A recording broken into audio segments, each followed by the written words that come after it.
فقیہ مصلحت بین سے وہ رندے بادہ خار اچھا کروسیڈ کہہ کر پھر واپس گیا. یہ کروسیڈ اس کے اوپر جس قدر نقصان ہونا ہے عربوں کا. گریٹر اسرائیل بنے گا یہ عراق، شام، اردن، سعودی عرب کا کچھ شمالی علاقہ، ترکی کا جنوبی علاقہ، مصر کا صحرائے سینا، اور اس کے ساتھ ہی جو بہترین اس کا زرخیز ترین علاقہ ڈیلٹا آف نائل، یہ سب یہودیوں کے قبضے میں جائے گا. اس کو حدیث میں کہا گیا الملحمۃ العظمیٰ. عیسائی 80 علم لے کر ہے مسلمانوں تم پر حملہ آور ہوں گے، اور ہر علم کے نیچے 12,000 فوج، 9.5 لاکھ فوج. یہ نیٹو کی تیاری کس کے لیے ہو رہی ہے؟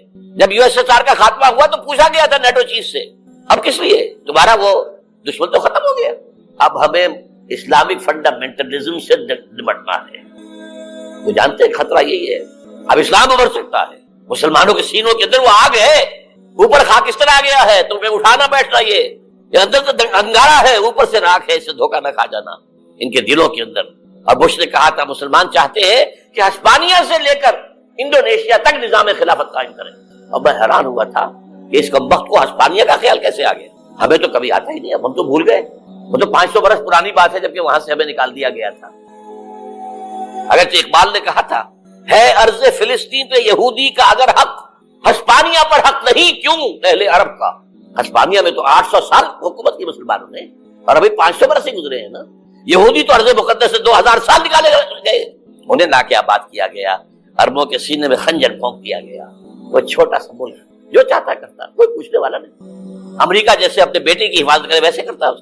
اور حضور نے فرمایا ہے وہ جنگ جب ہوگی تو ایک باپ کے اگر 100 بیٹے ہوں گے تو 99 ختم ہو جائیں گے، ایک بچے گا. یہ حدیث ہے، حدیث ہے صحیح. اور آپ نے فرمایا ویل للعرب من شر قد اقترب، عربوں کے لیے ہلاکت ہے، عربوں کے لیے بربادی ہے اس شر سے جو قریب آ چکی ہے. اور آج جس طرح انہوں نے ان کی تہذیب کو اختیار کر لیا ہے، دبئی جا کر دیکھیے، بدترین مغربی معاشرہ جو ہے وہ دبئی کے اندر ہم نے قائم کر کے دکھا دیا. اب سعودی عرب اس راستے پر بڑھ رہا ہے. اور اس کے بعد نمبر 2 پر جو ہے ہم پاکستانی ہیں. لیکن میں اس کے وہ پہلی بات جو کہہ رہا ہوں وہ تو یقینی ہے، اس میں تو احادیث صحیحہ موجود ہے. اگرچہ اس کے بعد پانسا پلٹے گا، پھر حضرت مہدی کا ظہور ہوگا، حضرت عیسیٰ کا نزول ہوگا، اور وہ گریٹر اسرائیل گریٹر گریو یارڈ بنے گا یہودیوں کا. ایک ایک یہودی قتل ہوگا اور دفن ہوگا. یہ بات میں ہونا ہے، میں پہلی بات بات کر رہا ہوں. وہ پانسا پلٹے گا جب پلٹے گا. ابھی جو سامنے ہے وہ کیا ہے؟ جس ملحمۃ العظمیٰ کہا حضور نے، جسے آرمگیڈون کہتے ہیں عیسائی. آرمگیڈون کی اگر کہیں جا کر آپ دیکھیں گے، آپ ڈکشنری میں مانی تو کیا لکھا ہے؟ A very big war which will be fought between the forces of evil and good before the end of this world. اس دنیا کے خاتمے سے پہلے خیر اور شر کی قوتوں کے درمیان بہت بڑی جنگ ہوگی. ارمجدون اسے کہتے ہیں عربی میں، اور آرمگیڈون اسے کہتے ہیں انگریزی کے اندر. اور یہ بائبل کی آخری کتاب کے اندر ہے، جو اس میں کہ مکاشفات یوحنا، ریویلیشنز آف سینٹ جان. یہ تو میں کہہ رہا ہوں یقین کے ساتھ، اور زیادہ دور نہیں آیا چاہتا ہے. اس لیے کہ یہودیوں کا اور عیسائی جو کنزرویٹوز ہیں، نیو کنزرویٹوز، ان کا 5 نکاتی ایجنڈا ہے متفق علیہ، جس کے تحت یہ جنگ صلیبی شروع کی گئی. تو سن لیجئے آپ. آرمگیڈون نمبر 1، گریٹر اسرائیل قائم ہو جانا اس کے نتیجے میں نمبر 2، مسجد اقصیٰ اور قبۃ الصغریٰ کو گرانا نمبر 3، وہاں 3rd ٹیمپل، وہ مسجد جو حضرت سلیمان نے بنائی تھی 1000 قبل مسیح میں، پھر برباد کی تھی نبوکدنضر نے، دوبارہ بنائی گئی، پھر دوبارہ ختم ہوئی 70 عیسوی تک گری پڑی ہے. ان کا خانہ کعبہ گرا ہوا ہے 70 عیسوی سے لے کر آج تک. ایک دیوار ہے ویلنگ وال، جہاں جاتے ہیں، روتے ہیں، پیٹتے ہیں، ماتم کرتے ہیں، وہاں وہ بنے گا 3rd ٹیمپل. اور نمبر 4، اس میں لا کر رکھا جائے گا تخت حضرت داؤد کا. یہ تخت کہاں ہے اس وقت؟ یہ لندن شریف کے اندر جو ان کی پارلیمنٹ کا جو چرچ ہے، ویسٹ منسٹر ایبے، اس میں رکھا ہوا ہے. ایک پتھر تھا جس پر بٹھا کر حضرت داؤد کی تاج پوشی ہوئی، پھر حضرت سلیمان کی ہوئی، پھر وہ پتھر رکھ دیا گیا جب حضرت سلیمان نے بنایا ہیکل مسجد اقصیٰ. وہاں رہا وہ. ہر بادشاہ جو تھا یہودی اسی کے اوپر بٹھا کر اس کی تاج پوشی ہوتی تھی. سن 70 میں ٹائٹس نے گرایا اسے، ہیکل کو، وہ پتھر لے گیا، وہاں سے روم گیا، روم سے آئرلینڈ گیا، آئرلینڈ سے اسکاٹ لینڈ آیا، اسکاٹ لینڈ سے انگلینڈ آیا، اور اب وہ رکھا ہوا ہے 14ویں صدی عیسوی سے آج تک. وہ ویسٹ منسٹر ایبے میں رکھا ہوا، ایک کرسی کی سیٹ میں اسے بنا لیا گیا ہے تخت کی شکل. اب انگریزوں میں کوئی ملکہ ہو، کوئی بادشاہ ہو جس کی بھی تاج پوشی ہو، اس میں ہو. یہ لا کر رکھا جائے گا 3rd ٹیمپل میں. اور اس پر یہودیوں کے خیال کے مطابق ان کا مسیحا آئے گا جو مسیح دجال ہوگا. عیسائیوں کے خیال کے مطابق حضرت عیسیٰ آئیں گے، وہ ہمارا بھی خیال ہے حضرت عیسیٰ آئیں گے علیہ السلام. بارہ یہ تو بات کی باتیں ہیں نا، اس وقت جو میں عرض کر رہا ہوں عربوں پر بہت بڑا عذاب، اور پاکستان کا معاملہ البتہ یہ ہے، میں یقین سے نہیں کہہ سکتا، ہینگنگ ان دی بیلنس، ہو سکتا ہے اللہ تعالیٰ ہم پر رحم فرمائے، ہو سکتا ہے، اگرچہ اس کی کوئی شرائط ہوگی۔ چمن کے مالک اگر بنا لیں موافق اپنا شعار، اب بھی چمن میں آ سکتی ہے پلٹ کر چمن سے روٹھی بہار، اب بھی ہو سکتی ہے۔ اور یہ بھی ہو سکتا ہے کہ اللہ تعالیٰ نے معجزانہ طور پر ہمیں ملک دیا، ہم نے اللہ سے بدعہدی کی، وعدہ خلافی کی، غداری کی، لہذا سزا دی جائے اور ہم سے یہ ملک چھین لیا جائے۔ اٹس جسٹ پاسبل، دور نہ سمجھے، اس انہونی بات نہ سمجھے۔ جو گھیراؤ ہو رہا ہے آپ کے مغرب میں نیٹو فورسز اور مشرق میں بھارتی فورسز گدھوں کی طرح بیٹھے ہوئے انتظار کر رہے ہیں پاکستان اور ڈسٹیبلائز ہو جائے، یہاں اور بدامنی ہو جائے۔ اب لاہور میں پھر آج دھماکے ہو گئے ہیں، 2 دن پہلے کا دھماکہ میں سہ کے آیا ہوا ہوں، آپ کے سامنے بیٹھا ہوں، وہ جانے بچی ہیں۔ جو ہماری اکیڈمی کا حشر ہوا میں آپ کو نہیں بتا سکتا۔ یہ سارا کیوں ہو رہا ہے؟ تاکہ یہاں بدامنی ہو جائے اور ہمیں جواز مل جائے، مغرب سے نیٹو فورسز داخل ہو جائیں، مشرق سے بھارتی فورسز آ جائیں اور ہمارے ایٹمی دانت توڑ کر اور پھر ہمیں بھارت کے سامنے ڈال دیا جائے۔ نو ڈو ایز یو لائک، یہ ان کا نقشہ ہے، ہوگا کیا وہ اللہ جانتا ہے، ہوگا وہ جو اللہ چاہے، لیکن اللہ کا چاہنا جو ہے وہ کس پر منحصر ہے؟ یہاں انقلاب برپا کرو، یہاں اسلام لاؤ، اگر دھندوں میں لگے رہو گے تو وہ خود بخود نہیں آ جائے گا انقلاب۔ صحابہ نے جانیں دی تھی، کتنی تکلیفیں اٹھائی تھی، 12 برس تک مکی دور کے اندر، با نشہ درویشی در ساز و دمادم زن، جو پختہ شبی خدرا بر سلطنت جم سن۔ یوم طائف یاد ہے جو حضرت عائشہ فرماتی ہے کہ میں نے پوچھا تھا حضور سے کہ یوم احد سے زیادہ سختی بھی آپ پر کبھی آئی؟ یوم احد پر کیا ہوا تھا؟ تلوار کا وار پڑا تھا آپ کے چہرہ مبارک، یہ جو رخسار کی ہڈی ہے اس کے اندر وار گیا ہے، اوپر خود کی 2 کڑیاں تھیں وہ اس میں گھس گئیں، 2 دندان مبارک شہید ہوئے۔ وہ خود کی کڑیاں ایک صحابی نے اپنے دانتوں سے پکڑ کر کھینچنے کی کوشش کی، دانت نکل گئے، وہ نہیں نکلی، کیا جتن کر کے نکالی گئی ہوگی تو خون کا فوارہ آیا، اتنا خون گیا ہے کہ آپ بے ہوش ہو گئے، گر گئے، اور مشہور یہ ہو گیا کہ آپ کا انتقال ہو گیا، شہادت ہو گئی۔ یہ سیرت کبھی پڑھی ہے؟ حضرت عائشہ کے ہوش کا تو یہی دور تھا نا، یوم طائف میں جو کیا تھی، بچی تھی، مجھے کیا پتا کیا ہو رہا ہے حضور۔ 3 دن تک حضور مکے کی گلیاں اور وہاں کے اوباش لوگ پتھراؤ کر گئے تھے اس امید میں کہ شاید وہاں کا کوئی سردار ایمان لے آئے، تو یہاں تو ابو طالب بھی فوت ہو گئے، یہی دنیا بھی سہارا تھا، خاندانی سہارا تھا ابو طالب کے ذریعے، اور گھر میں ایک دلجوئی کرنے والی رفیقہ حیات تھی، وہ بھی ان کا بھی انتقال ہو گیا۔ آپ نے کہا یہ عام الحزن ہے، اب تو سب کو طے ہو گیا قریش کو کہ آپ جیسے قتل کر دو، اسی لیے آپ گئے طائف، شاید وہاں کا کوئی بڑا سردار مانے ایمان لے آئے مجھ پر تو میں اپنا مرکز ادھر شفٹ کر دوں۔ تینوں سے ملے ہیں، تینوں نے وہ جواب دیے ہیں، نکل جاؤ یہاں سے، میں تمہارے ساتھ بات بھی کرنے کو تیار نہیں۔ اچھا تمہارے سوا کوئی نہیں ملا تھا اللہ کو نبی بنا کر بھیجنے کے لیے؟ دیکھو جاؤ، میں بات نہیں کرنا چاہتا، ہو سکتا ہے میں بے عزتی کر بیٹھوں، واقعی تم اللہ کے نبی ہو تو میں مارا جاؤں گا، جاؤ جاؤ جاؤ۔ یہ سلوک محبت کے ساتھ ہوا۔ اور پھر چھوکروں کو، اسٹریٹ ارچنز جنہیں آپ کہتے ہیں، اشارہ کیا تھا خبر لو ان کی، پتھراؤ ہو رہا ہے، ساتھ کوئی ہے ہی نہیں، ایک آدمی صرف زید ابن حارثہ۔ اب سامنے سے پتھر آ رہے ہیں تو حضرت زید آگے آ جاتے ہیں، ڈھال بنتے ہیں، مجھے لگے پتھر حضور کو رہے، آپ پیچھے سے آ رہے ہیں، چاروں طرف سے تو ڈھال نہیں بن سکتا، جسم لہو لہا، خون جا کر جوتیوں میں جم گیا ہے، جوتی اتر نہیں تھی، پھر وہاں سے واپسی پر جو دعا مانگی ہے، اللہم الیک اشکو ضعف قوتی وقلت حیلتی وہوانی علی الناس، اللہ تیری جناب میں فریاد لے کر آیا ہوں اپنے قوت کی کمی کا، بس کر قبر دوری میں ہو جائے۔ اور جب صحابہ کدالیں چلا رہے ہیں تو کیا کہہ رہے ہیں؟ نحن الذین بایعوا محمدا علی الجہاد ما بقینا ابدا اللہم لا عیش الا عیش الاخرہ۔ صحابہ کہتے تھے ہم وہ لوگ ہیں جنہوں نے محمد سے بیعت کی ہے کہ جہاد کرتے رہیں گے جب تک جان میں جان نکل جائے تو بات اور، جان ہے، چاہے ابھی بھوک سے کمر دوڑی ہوئی جا رہی، جان تو ہے۔ اور ایک دفعہ کہتے تھے اللہم لا عیش الا عیش الاخرہ، اللہ عیش زندگی تو آخرت کی زندگی ہے۔ اور حضور فرماتے تھے، حضور کے بیٹھے ہوئے نہیں تھے گاؤں تکیہ لگا کر، پتھر اٹھا کر خندق میں سے لے جا کے باہر پھینک رہے تھے۔ جب صحابہ کہتے ہیں اللہم لا عیش الا عیش الاخرہ، حضور فرما رہے ہیں فاغفر الانصار والمہاجرہ، اے اللہ ان انصار اور مہاجرین کی مغفرت فرما دے۔ پھر حضور کی خدمت میں کچھ لوگ آئے، حضور اب یہ فاقہ ناقابل برداشت ہو گیا، دیکھیے ہم نے یہ پتھر باندھے، حضور نے کرتا اٹھا کر دکھایا، بس 2 پتھر باندھے، یہ ہے صرف، آپ اس چیز کو صرف نبی سمجھ۔ بہرحال اس موضوع پر میری ایک کتاب ہے منہج انقلاب نبوی، کہ انقلاب کیسے آیا تھا۔ اگر دل میں ذرا بھی آرزو پیدا ہو گئی ہو کہ اللہ قبول کر لے مجھے بھی، مجھے قبول کر لے اس کام، تو وہ کتاب آپ کے لیے مست کا پڑھ۔ قال رسول اللہ صلی اللہ علیہ وسلم انہا ستکون فتنۃ، ان قریب ایک بہت بڑا فتنہ رونما ہوگا. حضور نے خبر دی فتنے کی. حضرت علی فرماتے اس پر میں نے عرض کیا میں نے عرض کیا مل مخرج منہا یا رسول اللہ، اے اللہ کے رسول اس سے نکلنے کا راستہ کون سا ہوگا؟ دیکھیے یہ لکھا ہوا ایگزٹ، نکلنے کا راستہ. اور عام طور پر آپ نے دیکھا ہوگا بڑے ہالز میں یہ سرخ روشنی ہوتی ہے، اس میں اس کا اہتمام کیا جاتا ہے کہ اگر خدا نخواستہ کوئی حادثہ ہو جائے لوگوں کو معلوم ہو نکلنے کا راستہ کون سا. یہ مخرج ہے. حضور نے خبر دی کہ فتنہ ہوگا. تو دیکھیے میں ایک بات عرض کیا کرتا ہوں، ذرا توجہ کیجئے. ہمارا حال کیا ہے؟ ہم بڑے ریشنلسٹ قسم کے لوگ ہیں، یہ زمانہ ریشنلزم کا ہے. اگر ہم ہوتے تو کیا پوچھتے؟ وہ فتنہ کیا ہوگا، کیوں ہوگا، کہاں سے آئے گا؟ ہمارے سوال یہ ہوتے کب آئے گا، کیوں، کہاں، کب، کیسے. ان سب کی حیثیت علمی سوالات کی ہے. بھائی کب آئے گا ایک علم ہے، کیسے آئے گا علم ہے، کہاں سے آئے گا علم ہے. لیکن اصل جو عملی اعتبار سے اہمیت والی شے ہے، بچاؤ کا راستہ کون سا ہوگا؟ محمد الرسول اللہ. یہ بتائیے ہم مل مخرج منہا یا رسول. حضرت علی نے یہ نہیں پوچھا فتنہ کیا ہوگا، کہاں سے آئے گا حضور، کیوں آ جائے گا، کب آ جائے گا. نہیں، مل مخرج منہا یا رسول. اے اللہ کے رسول یہ بتائیے کہ جب وہ فتنہ رونما ہوگا تو نکلنے کا راستہ کون سا.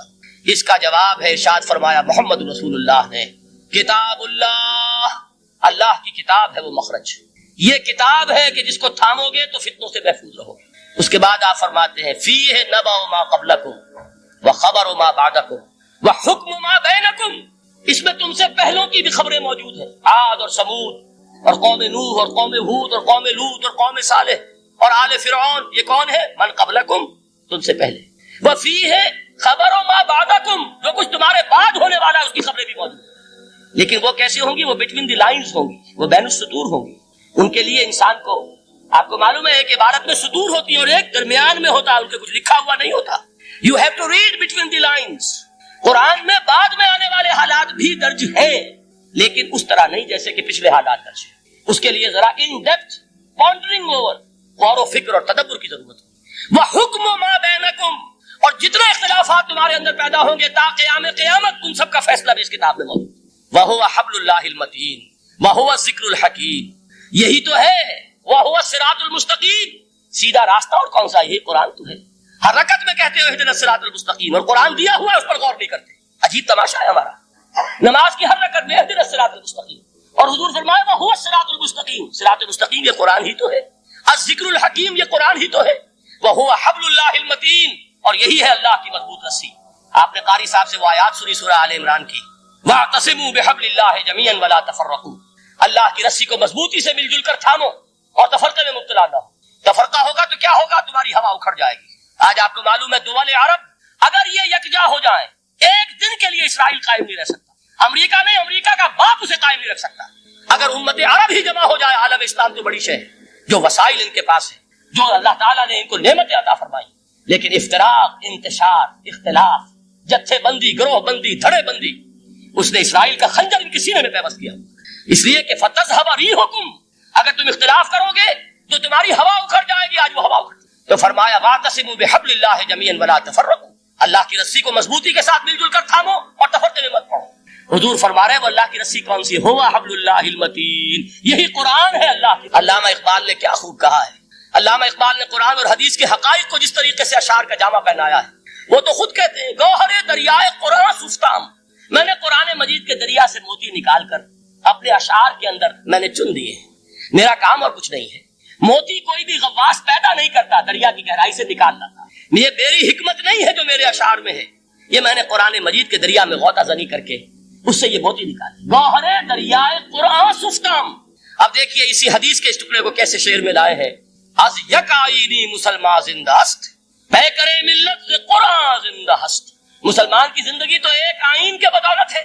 یہ آئین قرآن جو کہا تھا کبھی قائد اعظم مرحوم نے، جب پوچھا گیا تھا کہ آپ کے پاکستان کا دستور کیا ہوگا، کیا فرمایا تھا؟ یاد کیجئے کہ ہمیں کسی نئے دستور کی ضرورت نہیں، ہمارا دستور 1400 برس پہلے طے ہو چکا ہے. یہ ہماری بدقسمتی ہے. جو کچھ کہا تھا قائد اعظم نے، God has given us a golden opportunity to prove our worth as architects of a new state, and let it not be said that we didn't prove equal to the task. میں معذرت کے ساتھ عرض کروں گا کہ واقعہ یہ ہے کہ ہم اس کے equal to the task ثابت نہیں ہوئے. قائد اعظم کا دیا ہوا پاکستان آج دنیا میں موجود نہیں ہے. اس کا ایک حصہ اپنے نام سے دستبردار ہو کر بنگلہ دیش بن چکا ہے. اس نے اپنی تاریخ کو خیر بات کہہ دیا ہے. حالانکہ مسلم لیگ کی جنم بھومی ڈھاکہ ہے، 1906 میں ڈھاکہ میں مسلم لیگ نے جنم لیا تھا، اور اگر وہ صرف ہم سے علیحدہ ہوتا یا گہرا صدمہ ہوتا، لیکن یہ کہ اس نے جب نام بدلا ہے، در حقیقت اس نے اپنے تاریخ سے، اپنے پس منظر سے استعفیٰ دیا. یہ ہمارا دوہرا ہمارے لیے صدمے کی بات ہے. کیا 2 یمن موجود نہیں ہے؟ ان میں سے کوئی ایک بھی اپنا نام چھوڑنے کو تیار ہوگا؟ کیا 2 جرمنی دنیا میں موجود نہیں ہے؟ کوئی ایک بھی ان میں سے اپنا نام چھوڑے گا؟ کیا 2 کوریا نہیں ہے؟ 2 ویتنام نہیں ہے؟ تو کیا 2 پاکستان نہیں ہو سکتے تھے؟ ہو سکتے تھے. میں یہ کہا کرتا ہوں کہ یہ گہرا صدمہ ہے علیحدگی، اور دوہرا صدمہ ہے، اور اس سے کہیں زیادہ بڑا کہ انہوں نے اپنا نام بدل دیا، اپنی آئیڈینٹی چینج کر دی. انہوں نے وہ نام اپنے ماتھے سے اتار کر خلیج بنگال کے اندر دبو دیا. یہ بہت بڑی سزا ہے جو ہمیں ملی ہے. کیوں ملی ہے؟ کہ ہم نے 25 برس تک اس جس کو کہا تھا کہ وہ ہمارا آئین ہے، اس کو آئین نہیں بنایا. ہم نے دنیا کے سامنے جھولیاں پساری، ہم نے طرح طرح کے نظاموں کو آزمایا، لیکن اس قرآن کی طرف پیش قدمی نہیں کی. اللہ تعالیٰ ڈھیل دیتا ہے لیکن سزا بھی بہت سخت ہوتی ہے. ان بطش ربک لشدید، وہ ہم پر کوڑا برسا ہے. تاریخ انسانی کی عظیم ترین شکستوں میں سے ایک شکست ہے کہ جو ہمارے ماتھے پر کلنک کے ٹیکے کی طرح موجود ہے. اللہ کرے کہ آئندہ یہ تاریخ اپنے آپ کو نہ دہرائے. لیکن میں عرض کر دیتا ہوں آپ سے، جو ہمارے لچھن ہیں، جو ہمارا طرز عمل ہے، جو ہمارے لیل و نہار ہے، جو ہمارا انداز ہے، اللہ کے دین کا استہزاء اور تمسخر، جس طرح اللہ کے ساتھ مذاق ہم کر رہے ہیں، اس کا شاید اس سے بھی کہیں زیادہ برا نتیجہ نکلے. اللہ مجھے اور آپ کو اور ارض مقدس پاکستان کو اس انجام سے بچائے. لیکن اس کے لیے کام کرنا ہوگا.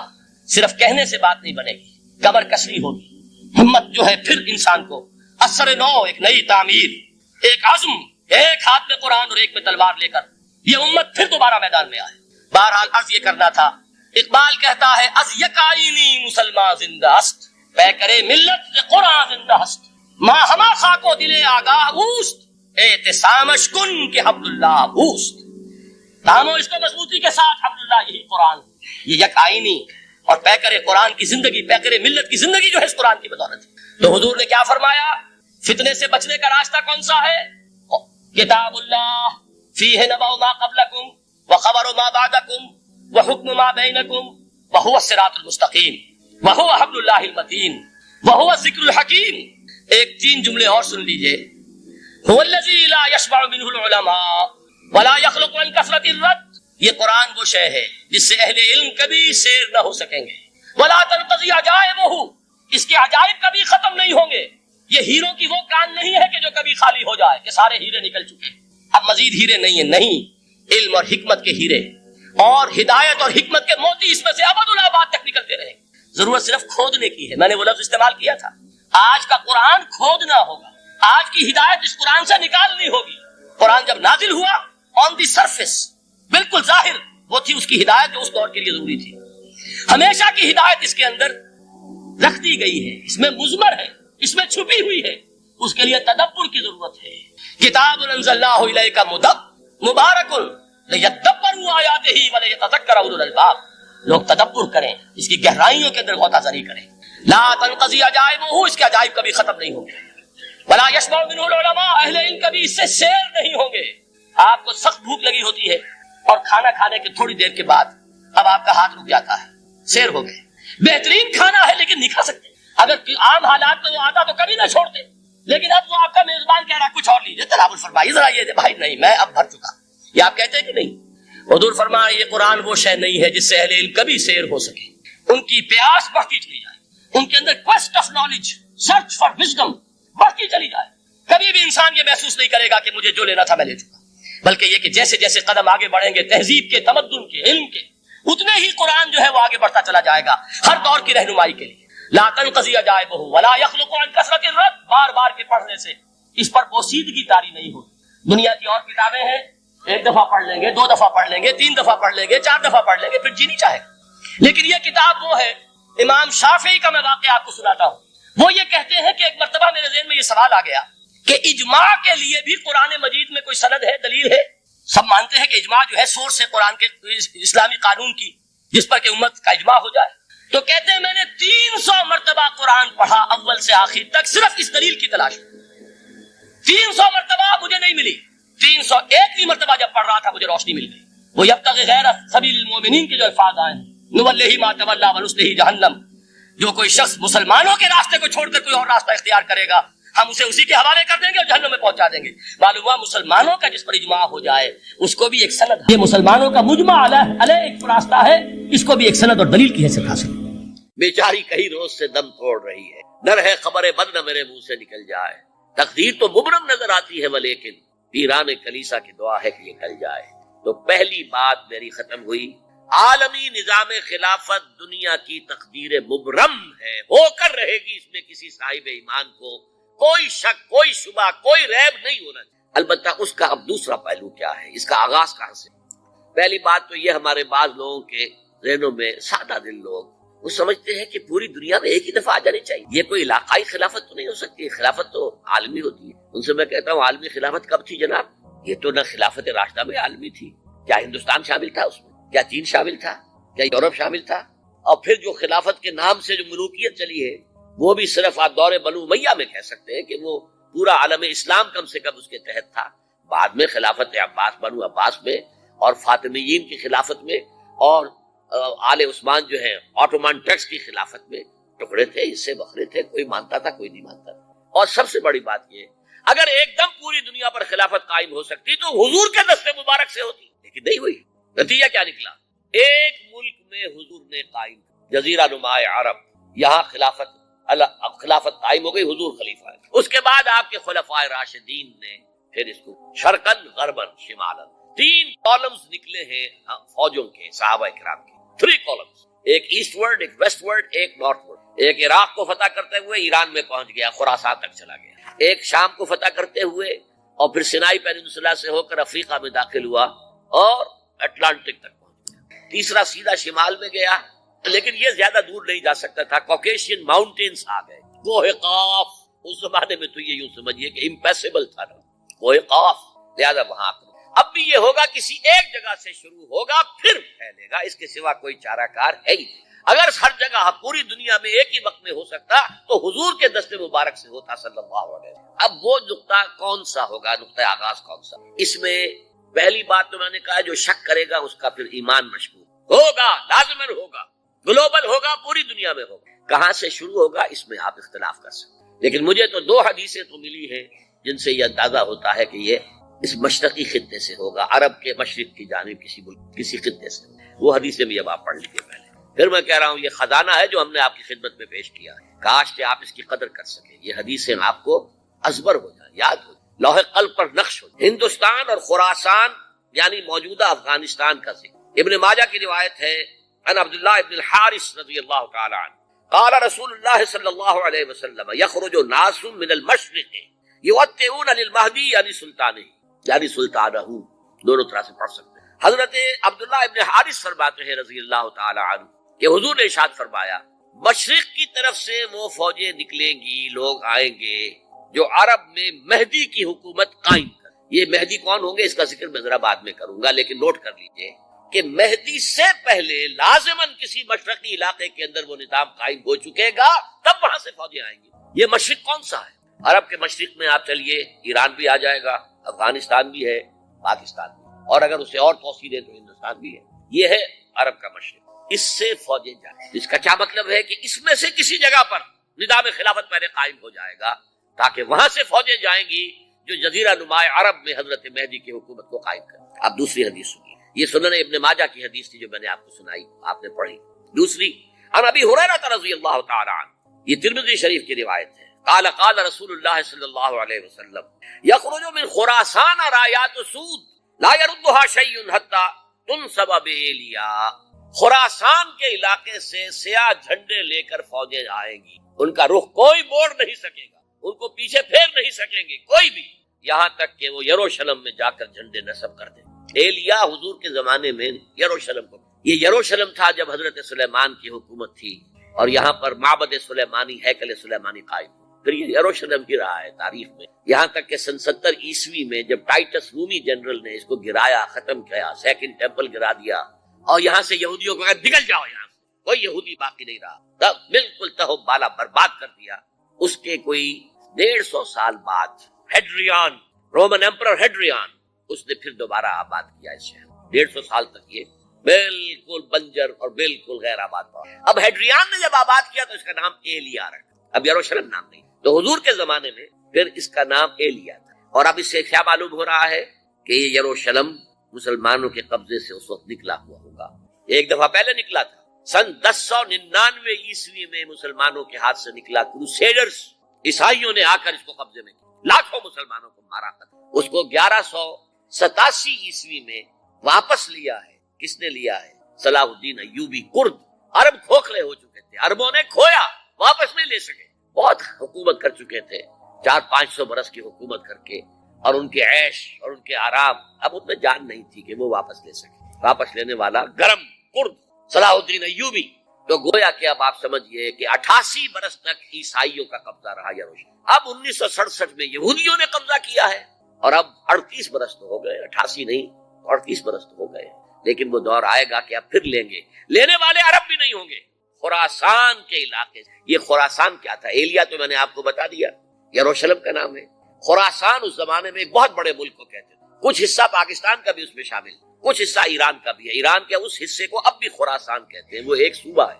خراسان ایک صوبہ ہے ایران کا، چھوٹا سا۔ پاکستان میں خاص طور پر یہ جو علاقہ مالاکنڈ ایجنسی کہلاتی ہے، اس سے اوپر جتنا علاقہ ہے، اور یہ جو واخان کی ایک پٹی آتی ہے اوپر، واخان افغانستان کی ایک پٹی سی دم سی چلی آتی ہے جو جا کر چائنا کی سرحد سے مل جاتی ہے، یہاں سے لے کے یہاں تک یہ جو مالاکنڈ کا وہ درہ ہے اور پہاڑ ہے، یہ بھی خراسان کا ہے۔ باقی تقریباً 2/3 آف افغانستان، ساؤدرن حصہ نہیں ہے خراسان کا حصہ، یہ سیستان کہلاتا ہے، یہ خراسان نہیں ہے، لیکن یہ کہ اوپر کا 2/3 آف افغانستان، اور اس کے ساتھ یہ جو عرب، جو اب یہ ترک ممالک آزاد ہوئے ہیں سوویت یونین کی ڈسولوشن کے ساتھ، یہ سارا علاقہ کہلاتا ہے خراسان بزرگ، دی گریٹ خراسان۔ اللہ کی راہ میں شہید ہو جانے والوں کو اموات مت کہو، مردہ مت کہو، زندہ ہے، تمہیں اس کا شعور نہیں۔ ہمیں شہداء کی زندگی کا شعور نہیں، پھر صدیقین اوپر ہے، پھر انبیاء ان کے اوپر ہے، پھر رسول ان کے اوپر ہے، سب سے اوپر سید المرسلین ہے۔ کیا زندگی ہوگی، ہم کیا تصور کر سکتے؟ مالا عین رات ولا اذن سمعت ما خطر علی قلب بشر۔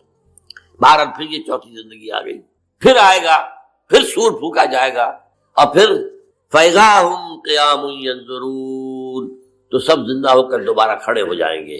وہ یوم القیامہ ہوگا، کھڑے ہونے کا دن، اور اس سے ہمارا 5واں دور شروع ہو جائے گا، حیات اخروی۔ اچھا، حیات اخروی کے بارے میں ہمارا کیا ایمان ہے؟ کیا وہ کبھی ختم ہونے والی ہے؟ وہ تو ابدی ہے۔ فَإِنَّهَا لَجَنَّةٌ أَبَدًا وَلَنَارٌ أَبَدًا، یہ پوری زندگی۔ تو زندگی کتنی بڑی ہو گئی۔ تو اسے پیمانہ امروز و فردا سے نہ ناپ، جامداں پہم دواں ہر دم جواں ہے۔ البتہ ایک کام کیا ہے اللہ نے، یہ جو 2 موتوں کے درمیان زندگی آئی ہے، پہلی موت جو کہ ہم عالم ارواح سے، اس کے بعد سلا دیے گئے، موت آ گئی نا، پھر اللہ نے زندہ کیا۔ پھر جو ہمیں موت آنے والی ہے، میری اور آپ کی، ان 2 موتوں کے درمیان ایک زندگی کا حصہ کٹ گیا اس میں سے۔ یہ لمبا پروسیس، وہاں سے وہاں تک، مبدا و معاد، انا للہ و انا الیہ راجعون، اس میں یہ چھوٹا سا ہماری زندگی میں سے حصہ کاٹ کر اسے ایک امتحانی وقفہ بنایا۔ خلق الموت والحیات لیبلوکم ایکم احسن عملا، اس نے زندگی اور موتیں تخلیق کی ہیں تاکہ تمہیں آزمائے کہ کون ہے تم میں سے اچھے عمل کرنے والے۔ یہ امتحانی، اس کو بھی اقبال نے خوب کہا ہے، ملزم ہستی سے تو ابراہ مانند حباب، اس زیاں خانے میں تیرا امتحان ہے زندگی۔ اب امتحان 3 گھنٹے کا بھی ہوتا ہے تو وہ 30 سال کا بھی ہو سکتا ہے، یہ تو ایک کوانٹیٹیٹیو ایلیمنٹ ہو رہا ہے، امتحان ہے، ٹیسٹنگ از ٹیسٹنگ۔ یہ حیات دنیاوی امتحان ہے، ملزم ہستی سے تو ابراہ مانند حباب، اس زیاں خانے میں تیرا امتحان ہے زندگی۔ اس کے بعد جب ہمیں دوبارہ اٹھا دیا جائے گا، حساب کتاب ہوگا، آباد کا جزا و سزا کے فیصلے ہوں گے، اور پھر یہ جنت اور یہ دوزخ، وَإِنَّهَا لَجَنَّةٌ أَبَدًا وَلَنَارٌ أَبَدًا۔ یہ حیات ایک ایمان باللہ اور ایمان بالآخرہ، ایمان بالآخرہ کے ضمن میں پورے حیات انسانی کا ایک تصور جو ہے سامنے لانا ضروری ہے۔ اب آئیے، میں نے کہا تھا تخلیق کے بارے میں کچھ باتیں آپ کو بتاؤں گا۔ یہ جدید سائنس کے حوالے سے بھی بہت اہم چیزیں ہیں، اور یہ قرآن کی حکمت اور فلسفے کے لیے۔ بدقسمتی ہماری یہ ہے کہ ہمارے جو فلسفی مسلمان ہوئے، ابن سینا ہو، فارابی ہو، کندی ہو، جو متکلمین ہوئے جنہوں نے عقل سے کام لے کر قرآن کی تفسیریں کی ہیں، امام راغب میں بہت بڑے مقام پر ہیں، اور ہیں بہت ہیں، کچھ صوفی مزاج صوفی ہے، فلسفی ہے، ان سب نے اپنی زیادہ تر گفتگو کا دار و مدار یونانی حکماء اور فلاسفہ کی بات پر۔ سقراط اس کا شاگرد، افلاطون اس کا شاگرد، ارسطو۔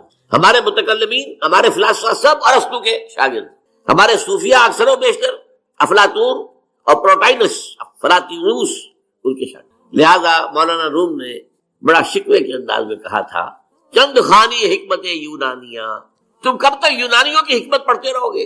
یونانیوں کا فلسفہ پڑھتے رہو گے، یونانیوں کی میٹا فزکس، یونانیوں کی منطق، چند خانی حکمت یونانیہ، حکمت قرآنیہ راہم میں خاں.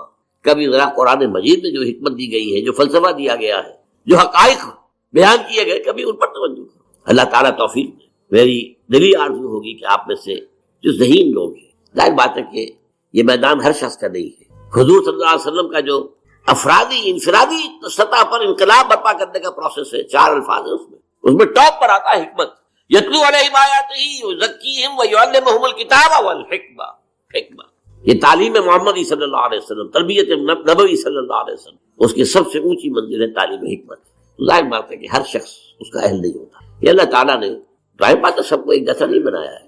جسمانی قوتوں کے اعتبار سے بھی فرق و تفاوت ہے، ذہنی صلاحیتوں کے اعتبار سے بھی فرق و تفاوت ہے. جن لوگوں کے اندر یہ فلسفہ اور حکمت کا ذوق ہو وہ اس معاملے میں آئیں، سوچیں، پڑھیں. میری یہ چند باتیں ہو سکتا ہے کہ ان کے لیے چشم کشا ثابت. وہ کتاب اس وقت میری جو ہے ایجاد و ابداع عالم، وہ آؤٹ آف پرنٹ ہے، موجود نہیں ہے. انشاءاللہ جلدی ہی پرنٹ کروا لیں گے دوبارہ. دیکھیے تخلیق کا مرحلہ اول عالم امر ہے. اللہ کا ایک حکم کن، انما امرہ اذا اراد شیئا ان یقول کن فیکون.